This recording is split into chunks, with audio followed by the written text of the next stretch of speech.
आज हम लोग जो हैं PQRS का क्लास लेंगे और हमने कोशिश किया है कि जो है बच्चों को इकट्ठा कर करके जो है गांधी जयंती मनाया जाए।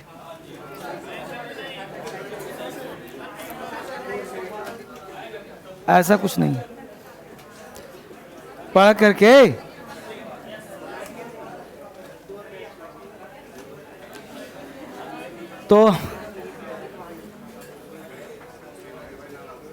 तो ये बताओ कि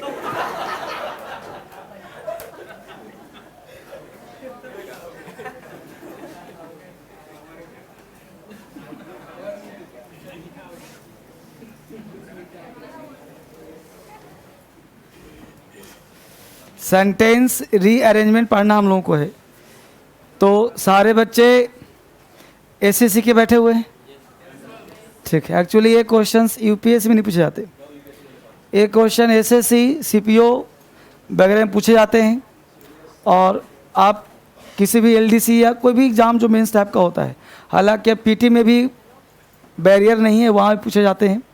तो अब लगभग सारे एग्ज़ाम में पूछे जाएंगे, बैंक में भी पूछे जाते हैं। लेकिन बैंक का जो पैटर्न होता है वो ये पूछता है, जैसे एसएससी और बैंक में अंतर क्या, समझा देता हूँ आपको। सबसे पहले आप जानें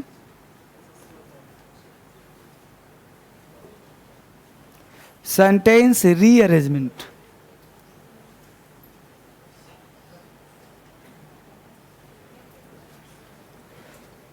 सेंटेंस को रीअरेंज करना है। एक होता है सेंटेंस अरेंजमेंट, वो अरेंजमेंट पहले जो पूछता था वो पैटर्न बदल गया है। पहले क्या होता था, आज से 5, 7, 10 साल पहले, कि एक एक वर्ड देता था जिसको लोग जम्बल्ड कहते थे, कि एक एक वर्ड दिया उसको सेंटेंस बनाना होता था। तो उसमें होता था, उसको कहते थे सेंटेंस अरेंजमेंट, कि सेंटेंस को अरेंज कर लो। ये है सेंटेंस दिया रहता है। देखो समय के अनुसार जब पैटर्न बदलता है तो उसका नाम बदलना चाहिए। लेकिन भारत की एक परंपरा रही है कि जो कानून 1935 में बना है वो आज भी लागू है। यानी कि यहाँ लोग परंपरावादी, यहाँ लोग क्रांतिकारी डीएसएल के जैसा नहीं। आज सब जगह छुट्टी है, मैं देखो पढ़ा रहा हूँ। तो क्रांतिकारी तो काम है जी, क्योंकि मेरा कहना है कि भाई महात्मा गांधी ने अच्छा काम किया जन्म लेकर के, तो हम लोग जन्म लेके खराब काम क्यों करें, है ना। तो कुछ पढ़ा जाए, कुछ लिखा जाए। घर में बैठ के ऐसे भी नल्लागिरी करोगे, कुछ पढ़ाई तो होगा नहीं। इससे बढ़िया कुछ पढ़ाई का काम है कि नहीं।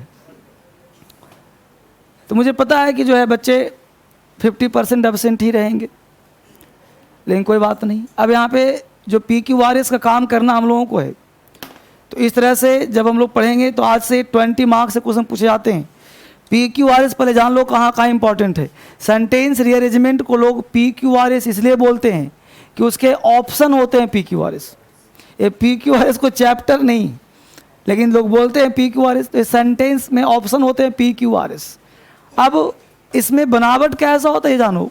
सबसे पहले एक स्टेटमेंट दिया जाता है, और स्टेटमेंट में कुछ लिखा गया, फिर दिया गया P, फिर Q, फिर R, फिर S, और एक छठा लाइन दे दिया गया। इस तरह से ये पहला क्वेश्चन हो गया, ये पहला स्टेटमेंट, और इस तरह से एक अरेंजमेंट होता है। ये अपने आप में सारे स्टेटमेंट एक कंप्लीट सेंटेंस हो सकते हैं, कंप्लीट भी हो सकते हैं, इनकम्प्लीट भी हो सकते हैं। तो आपको करना है कि इसी को अरेंज करना है।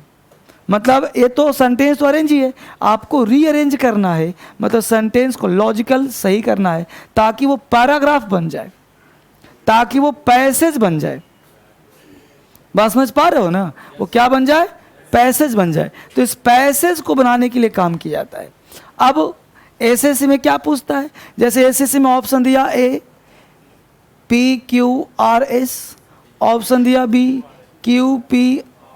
QRPS, ऑप्शन दिया C SPRQ, ऑप्शन दिया D RPSQ। ठीक है, ऑप्शन दिया। अब करता क्या है कि आपसे जो एसएससी में पूछता है कि इनमें से कौन सही है, और बैंक में क्या पूछता है कि दे दिया, बोलेगा पहला लाइन कौन सा होगा। है ना। इसमें से पहला स्टेटमेंट कौन होगा, दूसरा स्टेटमेंट कौन होगा, तीसरा स्टेटमेंट कौन होगा, चौथा स्टेटमेंट कौन होगा, इस तरह से बातें करेगा। ठीक है, तो आपसे बैंक में ये पूछेगा, तो इस तरह से जो स्टेटमेंट पूछेगा तो ये आपको जो है खास करके ध्यान देने की आवश्यकता है। तो बैंक में थोड़ा सा ये अंतर हुआ, चीज़ दोनों सेम है। हालांकि देखा जाए तो एसएससी में जितने क्वेश्चन पूछे उतने बार करना पड़ेगा। बैंक में अगर एक बार अरेंज कर लिया तो 5 आंसर दे दिया तुमने, इसमें तुमको 5 बार 5 क्वेश्चन सॉल्व करना पड़ेगा, है ना। तो बैंक भी करना एक तरह देखा जाए तो आसान है। क्या ट्रिकी आंसर एक ही, बैंक में एक दे दिया ना और 5 क्वेश्चन पूछ लिया तुमसे। बैंक में एक ही क्वेश्चन दिया और एक ही में कितना क्वेश्चन, 5 पूछ दिया। पहला कौन है, दूसरा कौन है, तीसरा कौन है, चौथा कौन है। पहला क्वेश्चन पूछ दिया कि 5वां बोलो कौन सा है। दूसरा क्वेश्चन दिया, अब लड़का क्या करता है कि ढूंढता है 5वां। नहीं, पहले तुम अरेंज कर लो ना, यहीं पे देख लो 1 2 3 4 कौन होगा, फिर फटाफट आंसर लगा लो। इसमें क्या है कि सारे क्वेश्चन अलग अलग है, इसमें सारे क्वेश्चन अलग करने होंगे, जितना क्वेश्चन उतना बार अरेंज करना पड़ेगा। तो ये देखा जाए तो काम, लेकिन सबका अपना अपना ट्रिक्स है, पढ़ने की आवश्यकता नहीं है। ट्रिक्स बता दूंगा, आज से बनना शुरू हो जाएगा। पहले से अगर तुमसे 20 में 5 बनते थे तो अब 15 बनेंगे। 20 में अगर एक भी हवा नहीं लगता था तो अब हवा लगेगा। देखो समस्या कहाँ है, समस्या है कि जैसे हम बनाने का प्रयास कर रहे हैं, अब एक भी क्वेश्चन समझ में नहीं आ रहा, हवा ही नहीं लग रहा क्या पूछ रहा है, तो अब हवा लगना शुरू होगा। तो सबसे पहले चीज़ है कि आप किसी चीज़ को पहले, होता है ना बहुत बच्चे, देखो आपके फील्ड में ही बच्चे तैयारी करते होंगे, आप उनसे पूछना, ऊपर से तो पूरा बूस्ट रहेगा वो, लेकिन जब क्वेश्चन बनाने बैठता तो एक भी क्वेश्चन हवा नहीं लगता उसका। ऐसे भी बच्चे हैं मार्केट में बेटा, मैं सच्ची बताऊं, मेरे पास 3 4 बच्चे, 1 2 बच्चे तो हर दिन आके मिलते हैं, अब बोलते हैं सर सच्चाई बताऊं कि बोलो, तो अकेले मैम कि अकेले बोलो, तो सर एक भी क्वेश्चन हवा नहीं लगता, पता ही चलता है क्या। फिर उसको सिखाता हूँ बेटा ऐसे करो, फिर 10 दिन बाद फिर मिलना हमसे, फिर मिलता है सर अब कुछ समझ में आ रहा है, फिर 1 महीने बाद फिर मिलता है सर अब बन रहा है, फिर मिलता है सर कॉन्फिडेंस आ गया। और ऐसे बच्चे बढ़िया कर जाते हैं। लेकिन कुछ बच्चे ऐसे होते हैं जो हवा नहीं लग रहा तो कोचिंग दर कोचिंग भाग रहे हैं कि पता नहीं कहाँ से हवा आ जाए। तो मामला उनका ऐसा होता है कि कोचिंग के चक्कर में रहते हैं। उनको पता चलना चाहिए कोचिंग में जाओ, लेकिन टीचर से पर्सनली मिलो। अगर टीचर तुमसे मिल पाता है तो पर्सनली मिलो, समस्या बताओ, भीड़ मत जाओ कि तुम्हारा दोस्त सीख रहा है तुम भी सीख जाओगे। इसलिए पर्सनल टीचर से बात करो, समस्या है तो वो टीचर के पास इलाज है। अब डॉक्टर के पास गए हो और कंपाउंडर से कंपाउंडर भटकते फिर रहे हो, काम नहीं चलेगा। पर्सनली बात करिए समस्या क्या है। PQRS कोई चैप्टर नहीं, PQRS कोई टेक्निक नहीं, PQRS नाउन प्रोनाउन टेंस नहीं कि इसमें रूल और मेथड होंगे। इसमें बस आपको मैं जो सिखाने जा रहा हूं वो टेक्निक होगा, मेथड होगा और ये पैराग्राफ बनेगा। तो आप ऐसा कौन सा काम करें जिससे ये आसान हो जाए। पढ़ना तो पड़ेगा, बिना पढ़े कैसे मैं कह दूंगा कि पहला क्वेश्चन आया तो B मार देना, दूसरा आया तो C मार देना। ये कोई नियम थोड़े होगा, ये नियम होगा कि आप पढ़ोगे तो आपको आसान लगेगा। तो करके हम लोग देखेंगे, काम समझेंगे क्या कैसे होता है। तो पहले समझें कि PQRS सेंटेंस रीअरेंजमेंट से लगभग आपके एग्जाम में जो क्वेश्चन पूछे जाएंगे वो मान के चलो मिनिमम 15 क्वेश्चन होगा और मैक्सिमम 20 क्वेश्चन होगा। किसमें सर? तो ये पूछे जाएंगे SSC मेंस में, CPO मेंस में। SSC और CPO दोनों का सिलेबस सेम है, बस अंतर थोड़ा सा टायर 1 में है। टायर 1 में CPO में 25 क्वेश्चन 25 नंबर का, 50 क्वेश्चन 50 नंबर का CPO में, और SSC में 25 क्वेश्चन 50 नंबर का, बस यही अंतर है। बाकी सिलेबस दोनों का सेम है, SSC का और CPO का, दोनों का सिलेबस सेम है, राइट। SSC से आसान होता है CPO, मतलब इंस्पेक्टर बनना ज़्यादा आसान। कैसे? SSC में मैथ होता है, CPO में मैथ नहीं होता। मेंस में CPO में मैथ मेंस में नहीं होता, सिर्फ अंग्रेजी होता है 250 नंबर का। ये बहुत बच्चों को नहीं पता है। सिर्फ मैथ कहाँ पूछता है? टायर 1 में। सिर्फ टायर 1 में, टायर 1 मतलब PT कहिए आप, तो सिर्फ PT में जो है 25 क्वेश्चन, 25 नहीं 50 क्वेश्चन 50 नंबर के मैथ के होते हैं। उसके बाद मैथ का कहीं दर्शन नहीं, जीएस का कहीं दर्शन नहीं, रीजनिंग का कहीं दर्शन नहीं, सिर्फ और सिर्फ अंग्रेजी। यानी अंग्रेजी अगर 200 प्लस 50 250 नंबर के होते हैं तो आप आराम से इंस्पेक्टर बन सकते हैं सिर्फ अंग्रेजी के बल पर। ये लड़कियों के लिए भी है और लड़कों के लिए भी है, ये दिल्ली पुलिस में सब आते हैं। तो इस तरह काम होता है। एसएससी में आपका अंग्रेजी मैथ इक्वल है और एसएससी में भी अंग्रेजी का वैल्यू ज़्यादा है। क्यों भाई? क्योंकि टायर 3 भी जोड़ दिया है। टायर 3 में मैथ नहीं है, सिर्फ ऐसे राइटिंग, लेटर राइटिंग ये दिया गया है। तो अंग्रेजी से तो पीछा कहीं छूट ही नहीं रहा। अब आपको, अब आप कल्पना करो, समझो, पहले प्यार से पढ़ाना तो 2 सेकंड की चीज़ सब सिखा दूंगा, चिंता नहीं करना। पहले आपके अंदर वो भूख जगाना है। भूख कैसे लगेगी? क्योंकि व्यक्ति के पास पेट भरा हुआ है, खाली पेट है ही नहीं। बात समझ रहे हो? तो भूख लगने की जरूरत क्या है वो समझो। कि सबसे पहले जानो बेटा कि जैसे आप एसएससी की तैयारी करते हो, सीपीओ की तैयारी करते हो, दोनों पर चल गया कि अंग्रेजी कहाँ से पूछेगा। अब जा ध्यान दो कि आपका सेंटेंस रीअरेंजमेंट 15 से 20 नंबर का है मेंस में। अब सोचो कि 15 से 20 नंबर का है और तुम नाउन से लेकर के प्रीपोजिशन तक पढ़ रहे हो। 6 महीने का कोर्स, टीचर के पास कोचिंग ज्वाइन किया, तो समझना आंखें खोल रहा हूं मैं। टीचर के पास ज्वाइन किया, नाउन से लेकर प्रीपोजिशन तक, टेंस वॉइस सब तुमको पढ़ा दिया और PQRS का कोई टेक्निक मेथड और ना प्रैक्टिस कुछ नहीं कराया तुमको, ना कुछ नहीं किया, बस खाली नोट्स दे दिया, लो पढ़ लेना, और सिर्फ तुमको फोकस कर रहा है ग्रामर पर। अब बताओ ये 15 से 20 नंबर से वंचित हो गए ना तुम? हो गए ना बाबू? तो ग्रामर पढ़ के भी तूने क्या किया? ये PQRS नाउन पूछ रहा है, इसका एप्लीकेशन यहाँ पे बताया कि नहीं बताया? यानी कि मैं जबरदस्ती, आज बच्चे पता है क्यों फरार हैं? उनको लग रहा है सर आज पढ़ाएंगे नहीं, आज PQRS पढ़ाएंगे, मतलब PQRS कुछ है ही नहीं। तो गलती सिर्फ टीचर की नहीं, गलती बच्चों की भी है।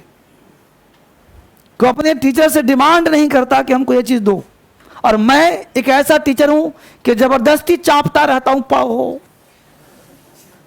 टेस्ट दो, वो क्या भी याद करो, यही पढ़ो। आज देखो मंगलवार छुट्टी दिन था, छुट्टी देता एंजॉय करता, लेकिन आज पढ़ने के लिए बुलाया।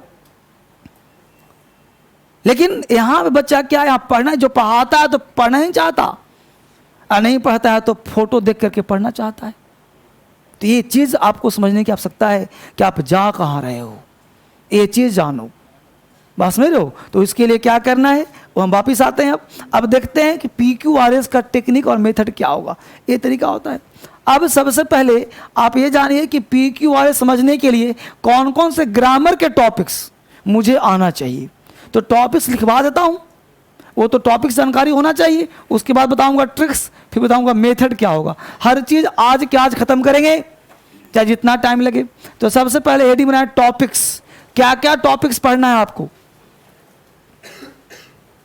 टॉपिक्स हम लोग पढ़ रहे हैं सेंटेंस रीअरेंजमेंट, सेंटेंस को कैसे अरेंज करें, उसको ये 15 से 20 नंबर क्वेश्चन पूछे जाते हैं, 15 to 20 क्वेश्चंस। अब टॉपिक्स क्या क्या पढ़ना चाहिए उसको लिख लीजिए। पहला टॉपिक्स का ज्ञान होना चाहिए कि सब्जेक्ट का ज्ञान आपके पास होना चाहिए बढ़िया से, कि भाई सब्जेक्ट क्या होता है। ये कुछ चैप्टर नहीं है, बेसिक ज्ञान है। सब्जेक्ट का ज्ञान होना चाहिए, ऑब्जेक्ट का ज्ञान होना चाहिए, क्लाउज का ज्ञान होना चाहिए, क्लाउज का ज्ञान होना चाहिए, वर्ब का ज्ञान होना चाहिए, टेंस का ज्ञान होना चाहिए, टेंस का ज्ञान होना चाहिए, वॉइस का ज्ञान होना चाहिए, नरेशन,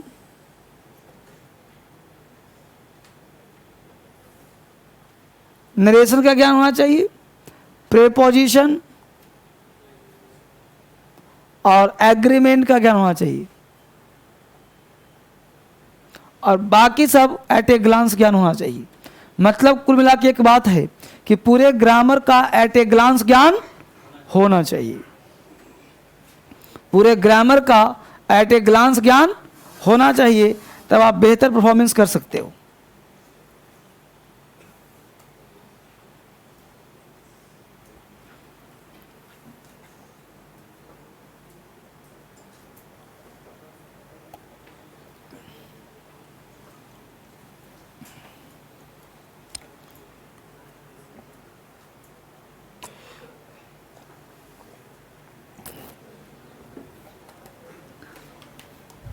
ठीक है बाबू।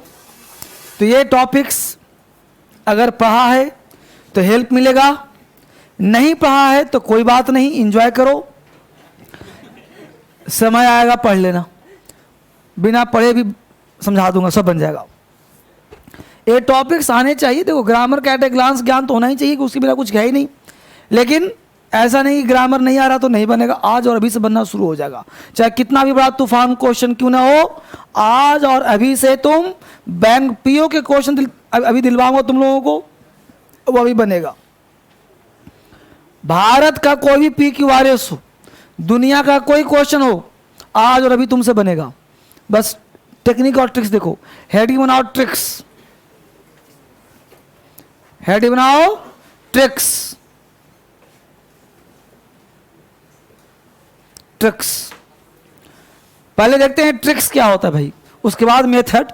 पहले हम लोग ट्रिक्स वाला खेल खेल लें, शॉर्ट काम कर लें, तो लॉन्ग काम करेंगे हम लोग। पहले ट्रिक्स बना लें, फिर मेथड की बात करेंगे। PQRS का ट्रिक्स क्या हो सकता है सर? तो ट्रिक्स का काम करें। सबसे पहला काम जो समझिए, एक एक बार लिखना भी है, ये जो आप पढ़ रहे हो, आप इसमें सबसे पहला काम करो इंफॉर्मेशन लेने का। क्या काम लो? पहला काम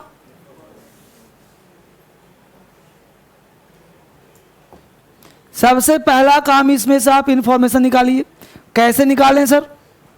मुद्दा है कैसे निकालें। अब जब बोर्ड पे ध्यान दीजिए, पहला ट्रिक्स क्या दिया हमने?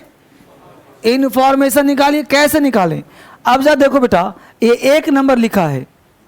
अब एक नंबर में यहाँ पे लिखते लिखते अंतिम शब्द लिखा है पीपल। समझना आराम से, क्योंकि ये ट्रिक्स तुम्हारे ऊपर डिपेंड करेगा तुम क्या निकालते हो।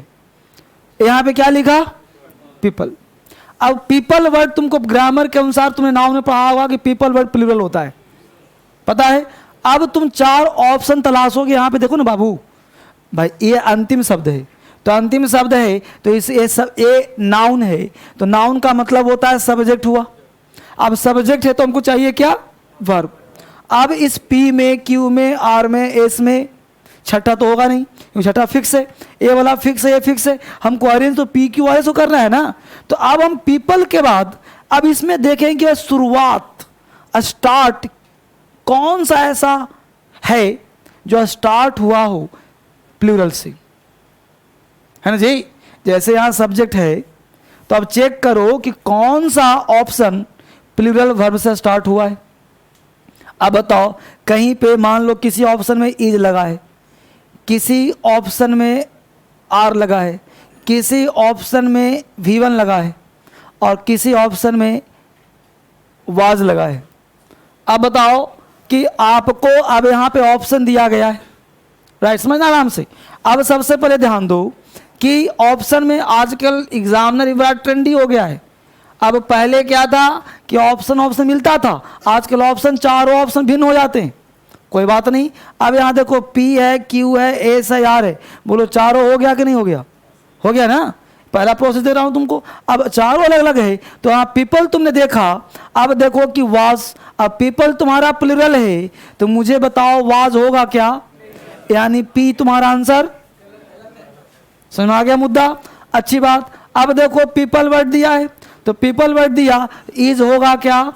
यानी Q भी तुम्हारा आंसर गलत हो गया। समझ पा रहे हो? Q भी तुम्हारा गलत हो गया।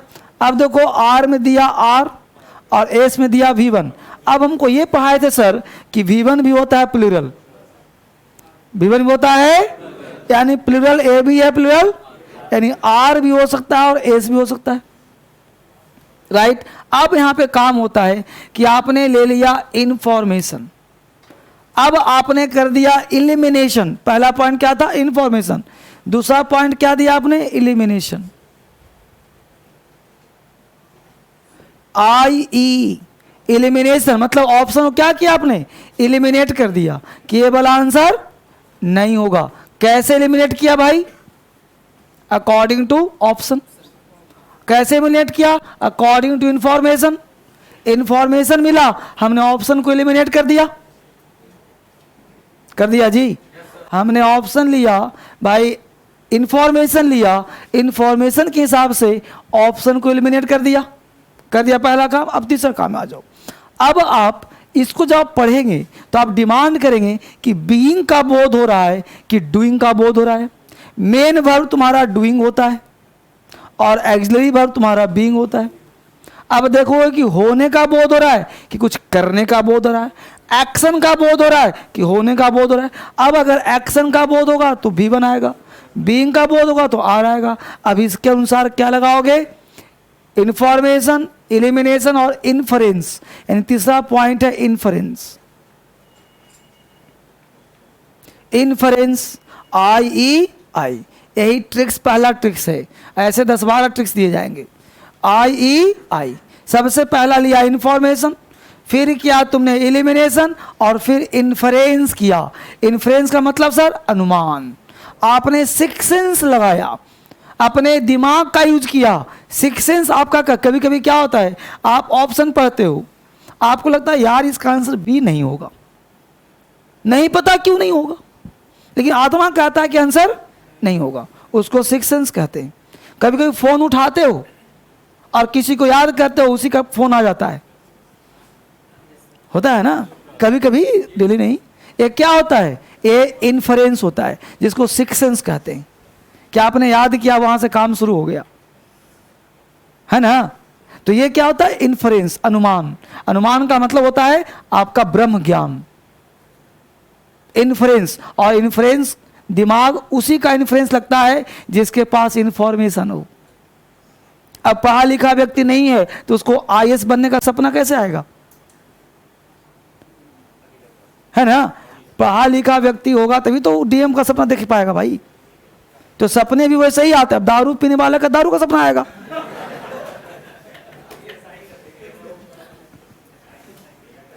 वो सुबह जाके ही क्या यार कल देखे थे कि 4 लोग मिलके पूरा पी के लट हैं।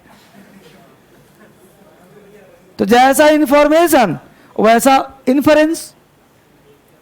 समझ पा रहे हो आप? ये सब डिपेंड करता है। ऐसा कुछ नहीं कि सपने झूठ नहीं होते, सपने जो दिन में काम करते वही रात में घटता और क्या घटेगा। समझ आया तक? वापिस आ जाओ। तो सब लिख रहे हो ना? हाँ। तो पहला ट्रिक्स क्या दिया हम लोगों ने? इंफॉर्मेशन, इन्फरेंस, इंफॉर्मेशन, एलिमिनेशन और इन्फरेंस। तो सबसे पहला काम इंफॉर्मेशन लो, फिर आप एलिमिनेट करो ऑप्शन और फिर इन्फ्लुएंस करो। समझ आ गया? अब अगला पॉइंट मिटा दो इसको। अब जरा समझिए अगला काम हम लोगों को क्या करना है। पॉइंट नंबर 2 पे हम लोग चल रहे हैं। ट्रिक्स पहला था, ट्रिक्स नंबर 2।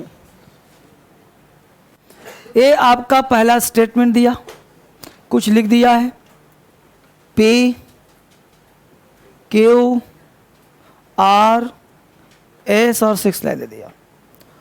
अब यहां पहला ऑप्शन दिया है SPRQ, ऑप्शन बी में दिया है PSPQRS, ऑप्शन सी में दिया है SRPQ, ऑप्शन डी में दिया है SPQR।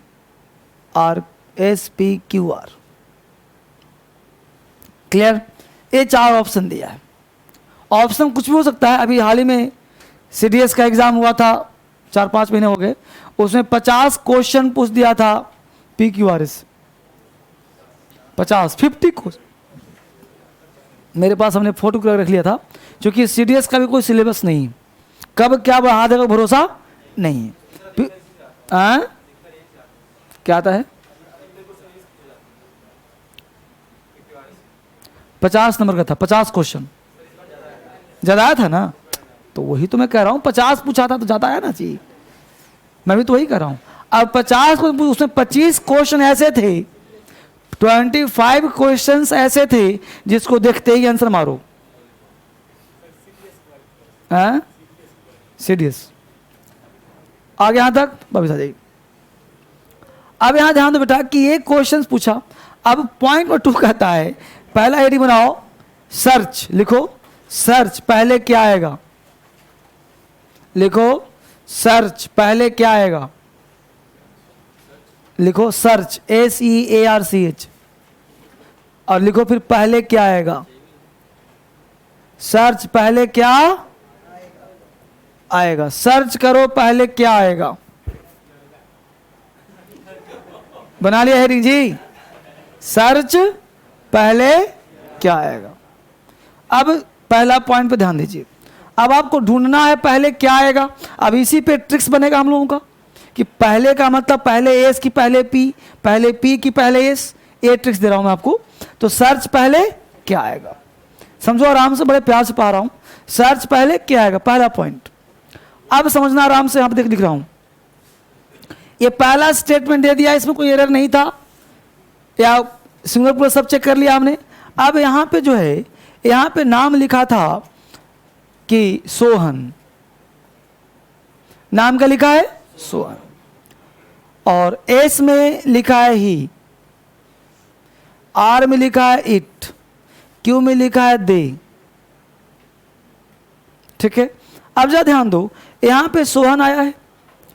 अब दिमाग लगाना है आपको। देखो हर हाल में जो पहला दिया हूं आई, उस जितना भी रूल दूंगा सब पे लागू होगा वो, क्योंकि मेन क्रक्स यही है आई। इंफॉर्मेशन तो हर हाल में चाहिए। तो आपको इंफॉर्मेशन मिला कि पी में नाउन है, पी में क्या है, नाउन।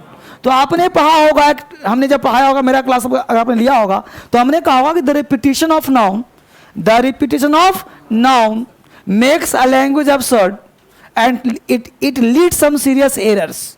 जब नाउन का हम रिपीटेशन करते हैं तो सेंटेंस गलत हो जाता है। और we should use instead of pronoun, यानी नाउन के बदला में क्या आता है, प्रोनाउन आता है। अब यहां पे लिख दिया क्या, सोहन। सोहन है क्या, नाउन। अब सोहन नाउन है, इसका मतलब है कि तुम्हारा पी वाला ऑप्शन सही होगा, क्योंकि नाउन हमेशा क्या आता है, पहले। तो लिख लो पहला पॉइंट, नाउन पहले आएगा, प्रोनाउन बाद में। नाउन पहले आएगा, प्रोनाउन बाद में। नाउन पहले आएगा, प्रोनाउन बाद में। नाउन पहले आएगा, प्रोनाउन बाद में। जो बच्चे मोबाइल में पढ़ रहे हैं ध्यान दो हर चीज को, जहां दिक्कत तो मोबाइल खड़े हो जाओ। नाउन पहले आएगा, प्रोनाउन बाद में। अब ध्यान दो बेटा, नाउन पहले आएगा, प्रोनाउन, मतलब अगर तुमको जोड़ा बनाना है तो पी के बाद क्या आना चाहिए, एस, यानी हमेशा क्या बनाओ, पेयर। तो लिख लो फॉर्म मैंडेटरी पेयर्स। इसी में पॉइंट लिखो, दूसरा point form, FORM, form mandatory, MANDATORY, MANDATORY, form mandatory pairs. Form mandatory pairs क्या बनाए, मैंडेटरी पेयर्स बनाए। अब ज्यादा ध्यान दें कि हमेशा तुम्हारा, अब दो एग्जाम्पल लिखे। एग्जाम्पल नंबर ए में ए नहीं लिखे, ऐसे लिखे। एग्जाम्पल नंबर पी में लिखे Priya is a good girl, Priya is a good girl, Priya is a good girl. ठीक है, और ऑप्शन आर में लिखें she is a friend of mine, she is a friend of mine, she is a friend of mine, she is a friend of mine. अब बताओ कि जब तुम PQRS 4 ऑप्शन में तलाशोगे तो बोलो बाबू पहले P आएगा तब ना R आएगा, यानी पेयर क्या बनेगा, PR, यानी 4 ऑप्शन तुम कहां देखना है, PR देखना है। अब ध्यान दो कि P से अभी इसके बाद अब ध्यान देना है कि PR का पेयर कहां कहां बन रहा है। तो जहां भी PR का, मैं नहीं कर रहा हूं, जो लिखा वो सत्य है, ये तो एक अकॉर्डिंग टू तुम्हारे एग्जाम पे डिपेंड करेगा बाबू। यहां पे तुम्हें जो मन किया हमने कर दिया, तो आपको तलाशना है कि PR का पेयर कहां कहां बन रहा है। तो PR का पेयर कहां कहां बन रहा है, सिर्फ ए में बन रहा है, यानी PR का ऑप्शन सिर्फ ए है। तो तुम्हारा आंसर कौन सा हो जाएगा, ए हो जाएगा, हो जाएगा ना। अगर मान लो कि तुमको सिर्फ और सिर्फ ढूंढना कि इसके बाद सीधा आना चाहिए P, तो आंसर तुम्हारा कौन सी हो जाएगा, P वैसे हो जाएगा। तो ये डिपेंड करेगा तुम्हारे ऑप्शन के हिसाब से। तुम्हें सबसे पहले क्या लेना है, इन्फॉर्मेशन, फिर क्या करना है, एलिमिनेशन, फिर क्या करना है, इन्फरेंस। तो आपको चेक ये करना है कि भाई एक ही ऑप्शन से काम चल रहा है या फिर जोड़ा बना के चेक करूं। तो आप उसको जोड़ा बनाओ, और जोड़ा क्या बनेगा, P के बाद क्या आएगा, R आएगा, P के बाद क्या आएगा, R आएगा। तो जिस ऑप्शन में PR होगा वही तुम्हारा आंसर हो जाएगा। समझ में आ रहा है बात को? एक टेक्निक समझ में आ रहा है ना? तो बोलो, देखने का नजरिया चेंज हो रहा है कि नहीं हो रहा? अब पहले हम क्या करते थे, पूरा पढ़ते थे और पूरा पढ़ने के बाद शूट करते थे कि ये वाला सही लग रहा, कि ये वाला सही लग रहा, कि ये वाला सही लग रहा। जो पढ़ने मजा आ गया उसी को आंसर मार दिया। नहीं मजा आया तो क्वेश्चन टफ है। दूसरा काम करते थे कि हिंदी निकालते थे, इसका हिंदी निकला तो लय बन रहा कि नहीं बन रहा? भाई हिंदी भी ना निकालो और ना दिमाग, जो ट्रिक्स दे रहा हूं उसको फॉलो करो, क्योंकि तुम हिंदी निकाल भी नहीं सकते, उतना वो कैब नहीं आता, और हिंदी निकाल भी लिया तो समझ में नहीं आएगा हिंदी कहां से कहां जा रहा है, क्योंकि वो कहानी नहीं बना के दे रहा कि बिल्कुल राजा था, रानी थी, 4 बेटे 4 पत्नी थे। नहीं हो, ऐसा नहीं होता कभी। जमाना चला गया, धीरे धीरे पैटर्न चेंज हो रहा है। कट थ्रोट कंपटीशन, और जो दे रहा हूं उसको फॉलो करो और आज से बनाओ, नॉट टुमारो, आज से बनाओ। हैं? एक बार और सुनिए, बहुत सारे ट्रिक्स जाएंगे, अभी तो शुरुआत हुआ है। हमने कहा बेटा सुनो, हमने कहा कि जैसे ऑप्शन दे दिया, अब मान लो कि पी ऑप्शन में सुहान लिखा, इसमें दे कोई जरूरी नहीं कि ऐसे कुछ भी हो सकता है, सुहान है यहाँ पे ही दे दिया। अब हमको देखना ये कि इसके तुरंत बाद हमको नाउन चाहिए, तो नाउन चाहिए तो सुहान मिल गया। अब सुहान है सब्जेक्ट, अब ये सब तो प्रोनाउन है, तो जाहिर सी बात है पहला लाइन तो नहीं होगा, यानी पहला लाइन क्या होता है, नाउन, तो नाउन क्या है, सुहान। तो बोलो आंसर बी हुआ कि नहीं हुआ? लेकिन मान लो कंफ्यूजन बढ़ गया, यहाँ पे कुछ और दे दिया, अब डाउट है कि यार ही भी हो सकता है, तो हम क्या करेंगे, पेयर बनाएंगे, जोड़ा। अब जोड़ा बना के चेक, चूंकि इसके बाद मान दूंगा रहता है कि इसके बाद तो सुहान भी आ सकता है, एस भी आ सकता है, ये भी कुछ भी आ सकता है, तो अब क्या करो, जोड़ा बनाओ, क्योंकि जोड़ा कभी गलती नहीं होगा, जब पेयर बना दिया तो गलती नहीं होगा। तो अब देखो कि पी के बाद सोहन के लिए तो ही आएगा ना, सोहन के लिए तो आएगा नहीं, सोहन के लिए दे तो आएगा नहीं, तो जाहिर सी बात है क्यों नहीं होगा, आर नहीं होगा, तो होगा क्या, पी के बाद एस। अब हम ऑप्शन में चेक करेंगे कि पी के बाद एस कौन सा ऑप्शन में है, पी के बाद एस कौन सा ऑप्शन में है, तो पी के बाद एस ढूंढने कहाँ है भाई, कहीं है नहीं है, तो नहीं है तो ऑप्शन वैसा रहेगा, एक बना लेते हैं, है ना जी, तो ऑप्शन कौन हो जाएगा, डी। यहां तो रेडीमेड काम अपने आप बनाना है, वहां तो रेडीमेड रहेगा, वहां तो रहेगा ही रहेगा, वहां नहीं रहेगा तो ऑप्शन गलत ना हो जाएगा। यहां तो हमने लिखा है, थोड़ी ऐसा सोच ही लिखा हूं, समझ में यार। ये पीआर तो क्वेश्चन लिखवाया था उसका हो गया है, ये तो उसका था जो लिखवाया हूं, इसको लिखवाया ना कि Priya is a good girl, Priya is a good girl, और आर में क्या लिखवाया, she is a friend of mind, तो प्रिया के लिए क्या आ गया, सी आ गया। तो पहले अगर मान लो ऐसा लिखवाता कि she is a friend of mind, Priya is a good girl, तो क्या होता, आरपी होता। अगर मान लो ऊपर में ऐसा कर लो, एक उसी को उलट दो, उलट लिखो, सुना क्या, बोलो बेटा किसको दिक्कत। अगर मान लो ऑप्शन एस में हमें लिख दिया कि प्रिया, ऐसे लिख दिया कि she is a beautiful girl, S में क्या लिखा, she is a beautiful girl, S में लिखा हमने, और क्यू में लिखा Priya is a good girl. अब बोलो कि पहले ऑप्शन क्या होगा, क्यू, तब क्या होगा, एस होगा ना। तो पहले नाउन आएगा, फिर बस दिमाग में ही रखो ना, सेंटेंस ऑप्शन यहाँ इस पे मत जाओ, चूंकि मैं तो लिखा हूं इसको, आप जाओ एग्जाम के क्वेश्चन पे, तो पहले क्या आएगा, तब क्या आएगा, ये बात समझ में आ गया।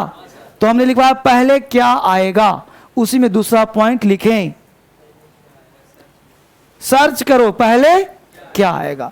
अब पॉइंट नंबर 2 लिखो बाबू फटाफट, फुल फॉर्म पहले आएगा, शॉर्ट फॉर्म बाद में, फुल फॉर्म पहले आएगा, एब्रेविएशन बाद में, फुल फॉर्म पहले आएगा, शॉर्ट फॉर्म बाद में, फुल फॉर्म पहले आएगा, शॉर्ट फॉर्म बाद में, फुल फॉर्म पहले आएगा, शॉर्ट फॉर्म बाद में। अब आप एग्जाम्पल लिखो, वहीं पे लगे हाथ, एग्जाम्पल लिखो, एग्जाम्पल लिखो, एस में लिखो, पहले एस लिखो, एस में लिखो लिखो, एस में लिखो state bank of India, state bank of India, state bank of India. और पी में लिखो SBI, पी में लिखो SBI। लिख लिया? SBI लिख लिया बाबू? अब बताओ तुम आंसर में क्या ढूंढोगे? पहले क्या आएगा? पहले आएगा S, तब आएगा P। बोलो अब SP तुम तलाशोगे ना, तो SP कहाँ मिला? मैंने कोई जरूरी नहीं कि यहीं मिले, जहां मिल जाओ आंसर होगा कि नहीं होगा? बोलो। अब देखो एक 2016 में क्वेश्चन पूछा गया है PQRS से, जो सेम पैटर्न पे बेस्ड है। मैं तुम्हें दिखाने का प्रयास कर रहा हूं, जो इसी पैटर्न पे क्वेश्चन है।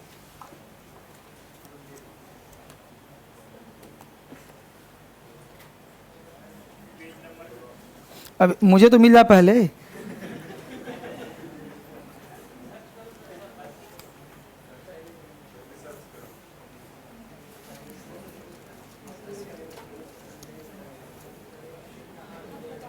हाँ जी, पेज नंबर 142। मैं दिखा दूं, भरोसा तुमको हो जाए क्या से क्या दे रहे हैं। पेज नंबर 142, पलटो इसको। Page number 142, question number 12। Page number 142, question number 12। दिखा जी, ये 2016 का मेंस का क्वेश्चन है, टायर 2 का। रानी पद्मिनी जाकर चेक कर लेना। इसमें जितने क्वेश्चन है बेटा ध्यान रखना, ये सारे क्वेश्चन प्रीवियस हैं, सारे क्वेश्चन प्रीवियस हैं, ये बात ध्यान रखना है इसको।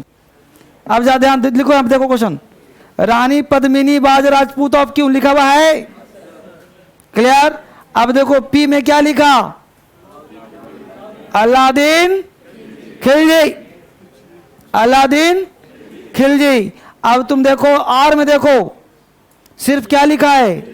खिलजी। बोलो शॉर्ट है कि नहीं भाई? अलादीन खिलजी फुल फॉर्म, और खिलजी उसका prime minister Narendra Modi long name हो गया, और शॉर्ट नाम PM मोदी हैं जी। तो अलाउद्दीन खिलजी लॉन्ग फॉर्म, और खिलजी हो गया। लेकिन जब पढ़ते हैं तो दिमाग में नहीं आता सर। अब आएगा, अब आएगा, क्योंकि इस तरीके से तुम्हें कोई दिखाया नहीं था। अगर इस तरीके से तुम देखना आता तो एक भी क्वेश्चन तुमसे बचता नहीं। तो बोलो बेटा पहले P आएगा तब ना R आएगा। अब देखो तुम्हारे पास 4 ऑप्शन है, देखो कहां पे P के बाद R है। P के बाद R कहां कहां है जी?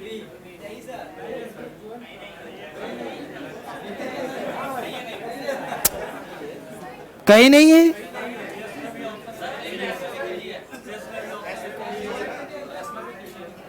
अच्छा एक बात मुझे बता कि अलादीन खिलजी पहले आएगा ना बाबू? खिलजी बाद में आएगा ना? आएगा ना? अब देखो रानी पद्मिनी बाज राजपूत क्वीन, रानी पद्मिनी बाज राजपूत ऑफ क्वीन। अब जा ध्यान दो, अब P के बाद R का मतलब क्या तुम ढूंढ रहे हो कि यहां पे आ जाए P और सटले आ जाए R? P के बाद आना चाहिए ना। तो टेक्निक समझ नहीं पा रहे हो तुम? करो सर, कहीं नहीं है। अब ध्यान दो कि D ऑप्शन होगा। पहले इंफॉर्मेशन लो। हमने कहा P के बाद R आएगा। अब P के बाद R तुम्हारे B में नहीं है, P के बाद R तुम्हारे A में नहीं है, P के बाद R तुम्हारे C में है, D में है। तो C और D कट न गया? तो तू नहीं है सर। अरे दिमाग लगाओ। हमने कल भी आर्टिकल पढ़ा था कि आर्टिकल नाउन से पहले आता है। दिमाग लो बेटा, आर्टिकल कहाँ आता है? नाउन से पहले आता है। तो इसका मतलब थोड़ा कि बिल्कुल सट सट के रहेगा। अरे कभी कभी डिस्टेंस भी हो सकता है। दिमाग नहीं लगाओगे तो बनेगा क्वेश्चन। तब जो कह दिया, जो रूल बना दिया हमने, वो गलत कैसे हो जाएगा? अब कह दिया कि P पहले आएगा R, तो बाद में है कि नहीं देखो। तो या तो ऑप्शन A होगा या तो ऑप्शन, तो कम से कम 50% तो शांति मिली। इंफॉर्मेशन के आधार पर इलिमिनेशन तो किया तुमने, अब तुम इन्फरेंस लगाओ ना, अनुमान लगाओ कि ए मारूं कि बी मारूं। अब ए बी को मारने के लिए थोड़ा सा पढ़ लो, समझा ऑप्शन? तो पढ़ लो थोड़ा सा कि भाई अब देखना ये पड़ेगा कि अलाउद्दीन खिलजी इन्वेडेड इंडिया। अब यहाँ पे पी के बाद क्यू कह रहा है but he Rajput under the Padmini, और एस कह रहा है खिलजी डिजायर्ड। भाई जाहिर सी बात है कि अब यहाँ पे कि अलाउद्दीन खिलजी है तो खिलजी डिजायर्ड आक्रमण किया तो डिजायर तो उसी का ना होगा बाबू। इसका मतलब कि हर हाल में आंसर बी फॉर बॉय होगा, समझा बाबू? और एस में भी देखो खिलजी है, आर में भी देखो खिलजी है, यानी पी के बाद आर भी हो सकता है, एस भी हो सकता है ना? तो बोलो आंसर हर हाल में तुम्हारा बी फॉर बॉय हुआ कि नहीं हुआ? करो, नहीं मिलेगा सर। दिमाग का प्रयोग करो तो ना खेलना आएगा। ये थोड़े है कि हमने कह दिया बगल में मतलब बिल्कुल चिपके रहेगा, और चिपका हुआ एस है कि नहीं? देखो एस में नहीं है जी खिलजी, और आर में नहीं है खिलजी, तो दो दो खिलजी मिल गया, दो शॉर्ट मिल गया। अब मान लो एक बार मिल गया प्राइम मिनिस्टर नरेंद्र मोदी, फिर आगे सब जगह पीएम पीएम, दो ऑप्शन मिल गया, तो पीएम पीएम तो दोनों में से कोई एक हो सकता है, तो एस भी हो सकता है, आर भी हो सकता है। अब दोनों ऑप्शन पी के बाद ही होगा। टोपी चुप रहो, दोनों ऑप्शन पी के बाद ही होगा, दोनों ऑप्शन पी के बाद ही होगा। तो बोलो आंसर बी हुआ कि नहीं हुआ? तो ये दिमाग कहां से खुलेगा? प्रैक्टिस से। जितना करोगे, जितना सोचोगे उतना काम करेगा। पहली बार ये भी हो सकता है कि तुम पढ़ो दिमाग काम ही न करे, क्योंकि अभी तो तुमने बनाया नहीं है। अब समझ में आ गया? अब है जो काल समझ में आया कि पी के बाद बोल ये पहले फुल फॉर्म तब मिल गया ना मेथड है। चलो बंद करो, पढ़ाऊंगा बाद में, पहले ये पढ़ लो, नहीं तो ये भी छूट जाएगा, वो भी छूट जाएगा। ठीक समझ आ गया चीज? तो हाँ बोल बाबू।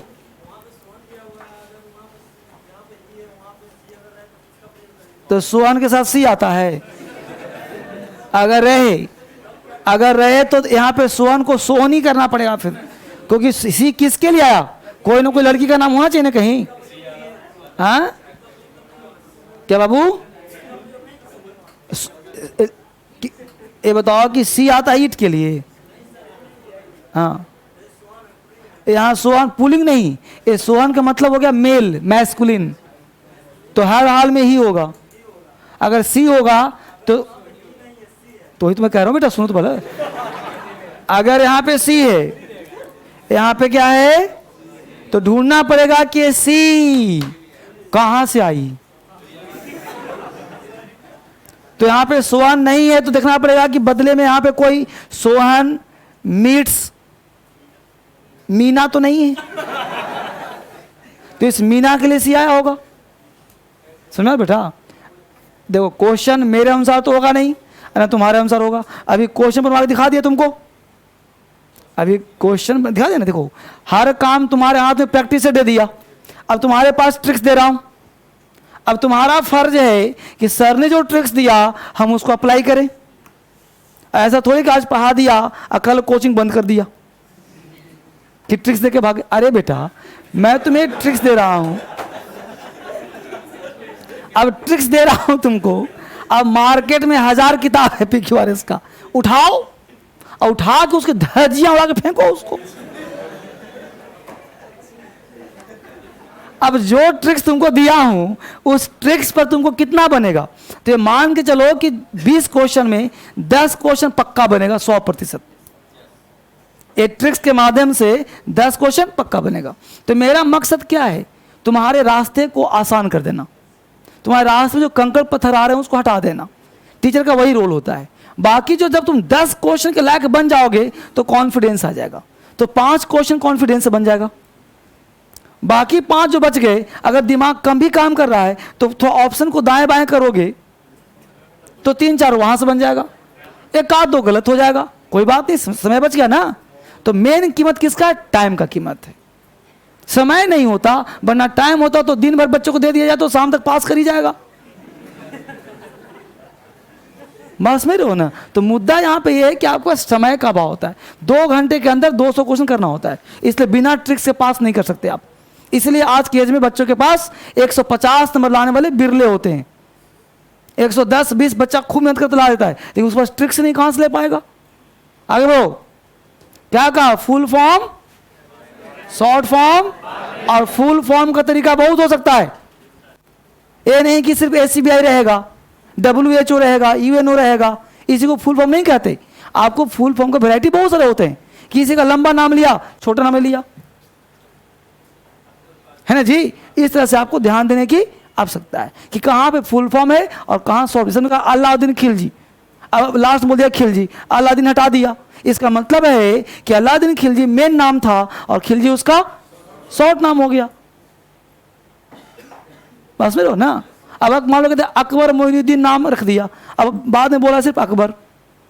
बस में रहो। तो आपको देखना है कहाँ लंबा लिखा, कहाँ छोटा लिखा, कहाँ फुल फॉर्म, कहाँ शॉर्ट फॉर्म है, इसको तलाशिए आप। इसलिए क्वेश्चन करवा दिया ताकि आपके दिमाग खुले थोड़ा सा। अगला क्वेश्चन देखिए, क्वेश्चन पहले आएगा, आंसर बाद में।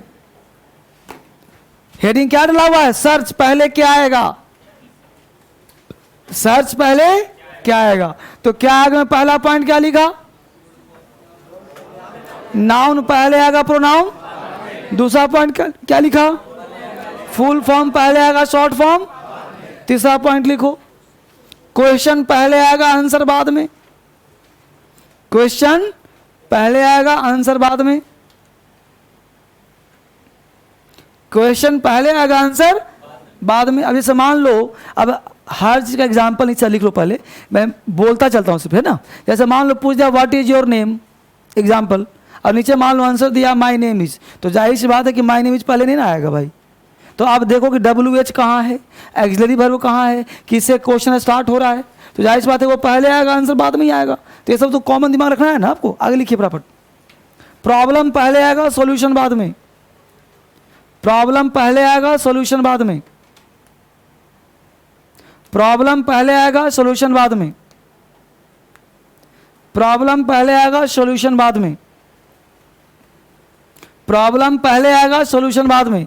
एक क्या है सर, अब प्रॉब्लम और सॉल्यूशन। जैसे मान लो केजरीवाल जी ने कहा था कि पानी का छिड़काव किया जाएगा पेड़ों पर, और फिर मान लो दे दिया pollution is very high in Delhi, तो पहले पॉल्यूशन आएगा तो ना छिड़काव होगा जी, यानी प्रॉब्लम पहले तब ना सॉल्यूशन। तो ये आपको जब पढ़ोगे लैंग्वेज तो वहां पे दिमाग लगाएगा, अरे यार ये तो सॉल्यूशन है, तो किसका सॉल्यूशन, तो पहले प्रॉब्लम तब, तो बिना पढ़े होगा। ये चारों ऑप्शन में दिमाग लगाना पड़ेगा ना, समझ में आया बात को। तो प्रॉब्लम पहले आएगा, सॉल्यूशन। अगला पॉइंट लिखो, स्टेटमेंट पहले आएगा, एग्जाम्पल बाद में।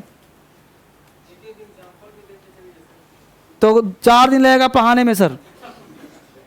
अरे एग्जाम्पल पूरा किताब तुम्हारे पास, एग्जाम्पल क्या दूं, किताब में सब मिलेगा तुमको जी। स्टेटमेंट पहले आएगा, एग्जाम्पल बाद में। एग्जाम्पल पहले आएगा, स्टेटमेंट, स्टेटमेंट पहले आएगा, एग्जाम्पल बाद में। ऐसे मान लो एग्जाम्पल देके 4 पॉइंट लिखा हुआ है, तो जाहिर सी बात एग्जाम्पल किसे स्टेटमेंट करना होगा जी। पहले स्टेटमेंट दे दिया तो एग्जाम्पल बाद में ना होगा। अगला पॉइंट लिखो, हेडिंग लिखो keyword. Keyword, keyword, KEY, keyword. ये सब वही पॉइंट है, पहले क्या आएगा में लिख रहे हैं हम लोग, कीवर्ड, KEY, कीवर्ड। अब कीवर्ड क्या है वो समझो गौर से। कीवर्ड का मतलब दे रहा हूं मैं, ये सब तुक्का मारने का तरीका है कीवर्ड। कि जैसे मान लो कोई एक ऑप्शन, समझना आराम से, ये PQRS में मान लो कोई वर्ड यहां पे मैंगो लिखा हुआ है। ये बहुत ही कारगर तरीका है, जब कोई दिमाग काम ना करे तो इसको भी लगा सकते हो। जैसे कभी कभी क्या होता है कि 4 दिन पहले कोई ट्रिक्स नहीं लागू हो रहा है, तो उसके उसमें डूबते का तिनके का सहारा होता है ना, जब कोई दिमाग ही नहीं काम कर रहा। तो आप मान लो कोई ऑप्शन A में है मैंगो, या S में मैंगो है, और वही मैंगो वर्ड यहां भी है, सेम वर्ड, यानी वर्ड का रिपीटेशन हुआ कि नहीं हुआ, हो गया। तो आप कोशिश करो कि ऑप्शन में ये देखो कि इसके नियरेस्ट, मतलब या तो आंसर SQ होगा या तो आंसर QS होगा।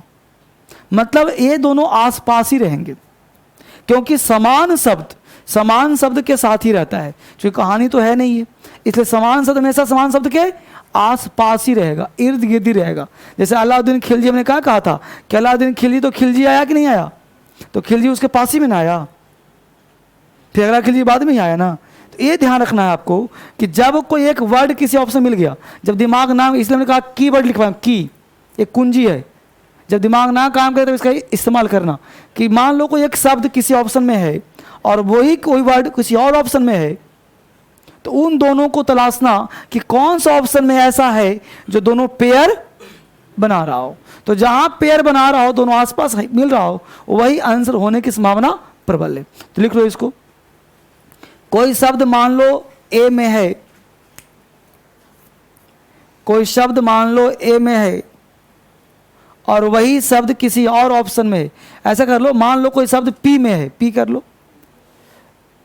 कोई शब्द मान लो पी में है, पी ऑप्शन में है।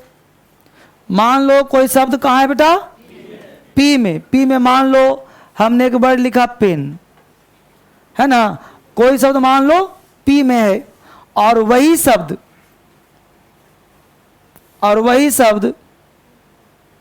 किसी और ऑप्शन में है, किसी और ऑप्शन में है, और वही शब्द किसी और ऑप्शन में है, किसी और ऑप्शन में ब्रैकेट में कर लो, मान लो क्यू में है, किसी और ऑप्शन में है, क्या लिख लिया, क्यू में। किसी और का मतलब क्यू में हो या इसमें कहीं भी हो, किसी और ऑप्शन में हो, तो आप पेयर बना लें पी क्यू या क्यू पी। तो आप पेयर बना लें पी क्यू या क्यू पी। तो आप पेयर बना लें पी क्यू या क्यू पी। तो आप पेयर बना लें पी क्यू या क्यू पी। ठीक है, ये सारा जो ट्रिक्स है बेटा लागू होगा क्वेश्चन में, जब करवाऊंगा तब। समझ रहे हो, सब धीरे धीरे लागू होगा। बोलो पी क्यू या क्यू पी। अगला पॉइंट लिखो, डे डेट। अगला पॉइंट लिखो, day date time. Day date time, day date time sequence और मीनिंग के अनुसार अरेंज करें। डे डेट टाइम सीक्वेंस और मीनिंग के अनुसार अरेंज करें। डे डेट टाइम सीक्वेंस और मीनिंग के अनुसार अरेंज करें। डे डेट टाइम सीक्वेंस और मीनिंग के अनुसार अरेंज करें। कैसे भाई, जैसे बेटा देख लो बोर्ड पे, जैसे P Q R S S में 1990 लिखा हुआ है और आर में लिखा हुआ है 2018, राइट। अब ये बताओ कि इसका पेयर आर एस होगा कि एस आर होगा। भाई पहले 90 तब ना 18, तो इसका ऑप्शन क्या तलाशना है, एस के बाद ना सीक्वेंस बनेगा भाई। पहले 1990 आएगा तब ना 18 आएगा, यानी ऊपर होना चाहिए 90, नीचे 18 होना चाहिए। अभी चल रहा है, समझ आ रहा है। तो सीक्वेंस और मीनिंग के अनुसार अभी तक हम लोग क्या करते थे, कुछ भी लिखा रहे बस पढ़ रहे हैं, हिंदी निकाल रहे हैं। अब ऐसे देखना है, मीनिंग भी दिमाग में रखना है। मतलब आपको अलर्ट कर रहा हूं मैं, और कुछ नहीं कर रहा, वरना कोई टेक्निक और ट्रिक्स नहीं होता है, बस यही सिखा रहा हूं, आपको अलर्ट कर रहा हूं। समझ में आया बात। अगला पॉइंट, अगला कॉन्सेप्ट। अब ध्यान दो, बिगिनिंग और एंड। शुरुआत करेंगे, स्टार्ट कर लो और एंड कर लो। बिगिनिंग और एंड कर लो, चाहे स्टार्ट और एंड कर लो। ज़्यादा अच्छा आप बिगिनिंग कर लो, है ना, बिगिनिंग शुरुआत बिगिनिंग कर लो।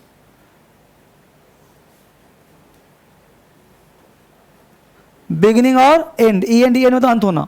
अब सेंटेंस का बिगिन किससे होगा भाई, तो लिख लो firstly, FIRSTLY, firstly, comma initially, initially, INITIALLY, initially, initially, INITIALLY, initially, comma, at the outset, at the outset,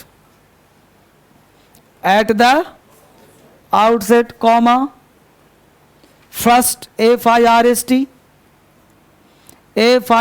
first, ETC। जैसे मान लो कि आपके किसी ऑप्शन में फर्स्ट वर्ड लिखा है, फर्स्टली लिखा है, इनिशियली लिखा है, तो कोशिश करो कि वह ऑप्शन पहले रखने का प्रयास करें तुलनात्मक रूप से।